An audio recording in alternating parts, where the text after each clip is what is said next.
السلام علیکم ورحمۃ اللہ وبرکاتہ۔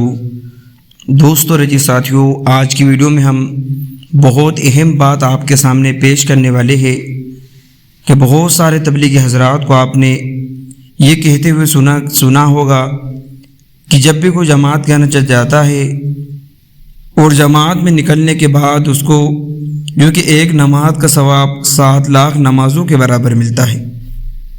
تو دوستو رجی ساتھیوں، اسی کے اوپر ہم بات کرنے والے ہیں، وہ بھی دارالعلوم دیوبند کے ایک فتوے کے ذریعے سے۔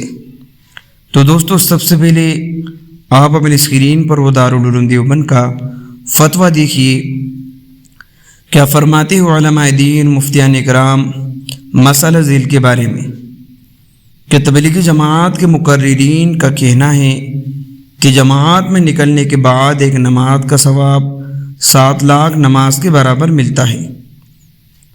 دوسرے کہ جماعت میں نکلنا یہ جہاد فی سبیل اللہ بالسیف کے برابر ہے یا نہیں، اور یہ کہنا کہ جماعت میں نکلنا یہ انبیاء اکرام والا کام ہے، یہ صحیح یا نہیں ہے۔ تو دوستو اب جواب سنیے۔ جواب: ایک عمل پر 7 لاکھ گناہ کا ثواب کا وعدہ دراصل مجاہد فی سبیل اللہ کے لیے ہے۔ تبلیغ جماعت میں جانے والے لوگ اس میں داخل نہیں۔ باقی اگر اللہ تعالیٰ اپنے فضل سے عطا فرما دے تو کوئی بعید بھی نہیں ہے۔ وہ جماعت جو کام کرتی ہے وہ انبیاء علیہ السلام کی کیے ہوئے کاموں میں سے ایک ہے، اس حد تک یہ بات صحیح ہے۔ لیکن اگر کوئی جاہل یہ کہے کہ انبیاء والا کام تو صرف تبلیغ جماعت ہی کرتی ہے تو یہ بات سراسر غلط ہے۔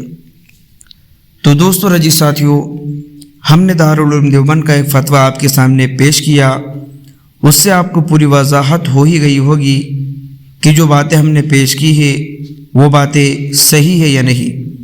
آپ لوگ کمنٹ کر کے اپنی رائے کا اظہار ضرور کیجیے گا تاکہ ہمیں بھی پتہ چلے کہ آپ کیا رائے رکھتے ہیں۔ تو ہر ساتھی اپنی رائے کمنٹ کے اندر لکھے۔ تو دوستو رجی ساتھیوں، ملتے ہیں نیکسٹ ویڈیو میں۔ السلام علیکم۔